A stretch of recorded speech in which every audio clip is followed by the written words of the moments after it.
Merci et bonsoir à tous. Et ce soir, pour commencer ce partage, j'aimerais qu'on lise le premier chapitre et le premier verset de la Bible. Et on y lit, au commencement, Dieu créa le ciel et la terre. Or, la terre était chaotique et vide. Les ténèbres couvraient l'abîme et l'Esprit de Dieu planait au-dessus des eaux. Et Dieu dit alors, que la lumière soit. Et la lumière fut.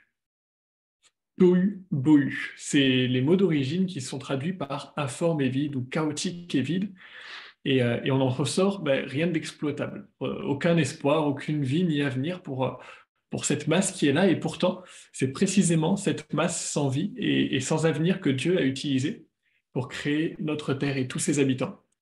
Et du coup, de la chose la moins prometteuse finalement, est né le miracle le plus grand.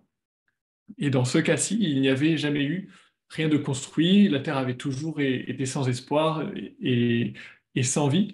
Mais dans nos vies de chrétiens, puisque j'aimerais en faire le parallèle, il y a peut-être eu quelque chose de construit. Il y a eu quelque chose qui était agréable à Dieu et à nous, et une progression qui montrait un bel avenir dans notre vie.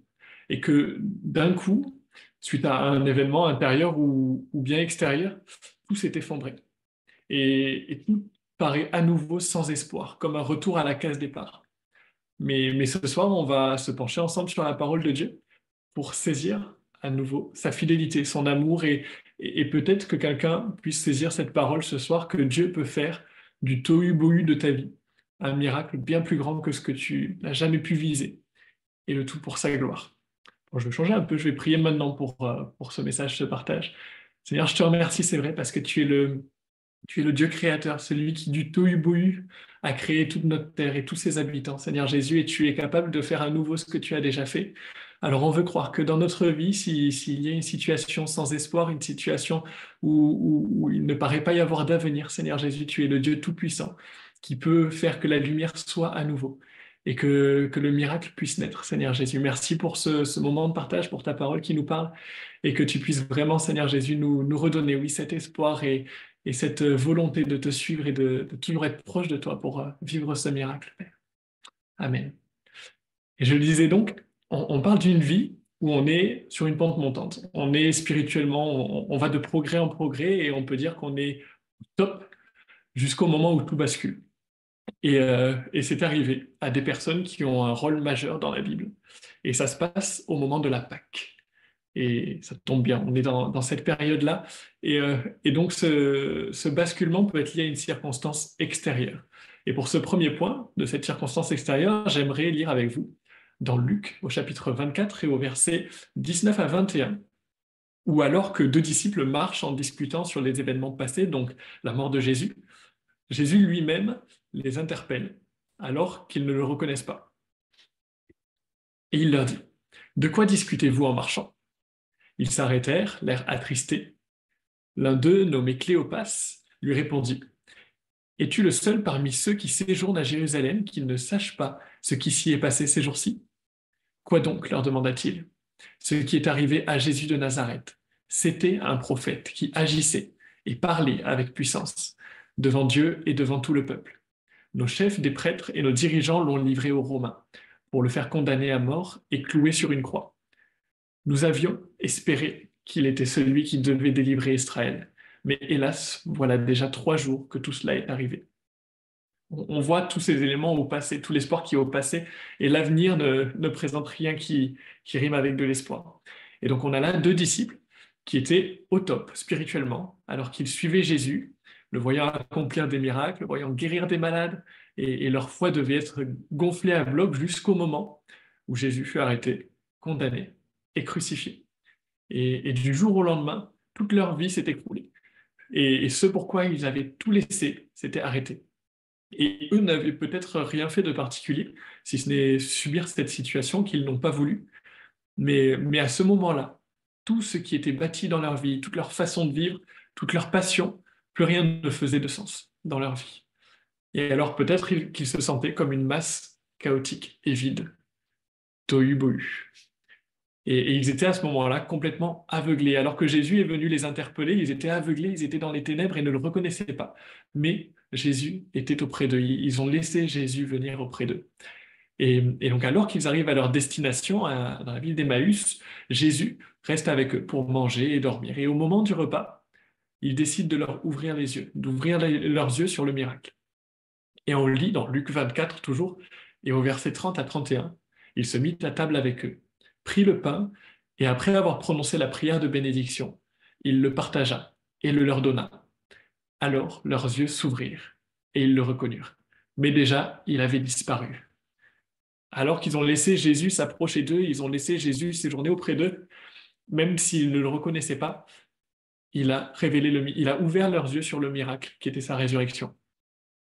Et donc on peut avoir ces circonstances extérieures comme les disciples qui allaient à Emmaüs, et il peut aussi y avoir une circonstance intérieure. Et pour illustrer ce point, j'aimerais prendre l'exemple de Pierre, l'apôtre que j'appellerais tout feu, tout flamme, qui était à 1000% en feu pour Jésus, prêt même à se battre, à donner sa vie pour défendre son maître et montrer qu'il était celui qui l'aimait le plus. Et à 1000%, je disais, mais jusqu'à sa chute, jusqu'à ce que lors de l'arrestation et la condamnation de Jésus, où comme il lui avait été annoncé par Jésus lui-même, il a renié son maître par 3 fois. Et, euh, et donc là, il y a la même circonstance extérieure, l'arrestation et la mort de Jésus. Mais avant cela, il y a une circonstance intérieure. Pierre qui pêche contre Jésus en le reniant. Lui qui juste avant cela, était vraiment pleinement dévoué envers son maître. Et donc il était attristé par cette situation et déçu par lui-même, car il avait péché contre son maître et pensait avoir commis l'irréparable. Et là, il n'y avait plus d'espoir. Sa passion pour Jésus ne pouvait plus être le centre de sa vie et il retournait même à son métier d'avant, la pêche, obligé de retourner aux choses terrestres. Pardon. Et alors qu'il avait renié Jésus par 3 fois, Jésus qui lui est apparu aussi vient rétablir Pierre d'une manière toute particulière et vraiment ciblée pour lui, en lui demandant par 3 fois aussi s'il l'aime et s'il l'aime plus que les autres ne le font. Et Pierre était lui aussi dans les ténèbres et lui aussi dans cette dynamique de il n'y a plus d'espoir. Mais Jésus était près de lui. Il a laissé Jésus s'approcher de lui. Et alors il l'a relevé, lui a redonné de l'espoir, comme pour les disciples sur le chemin d'Emmaüs. Et cela avant de leur donner à eux et à tous ses disciples, une grande mission. Allez et faites de toutes les nations mes disciples, les baptisant au nom du Père, du Fils et du Saint-Esprit. Et puis il leur envoya aussi le Saint-Esprit qu'il leur avait promis pour la Pentecôte.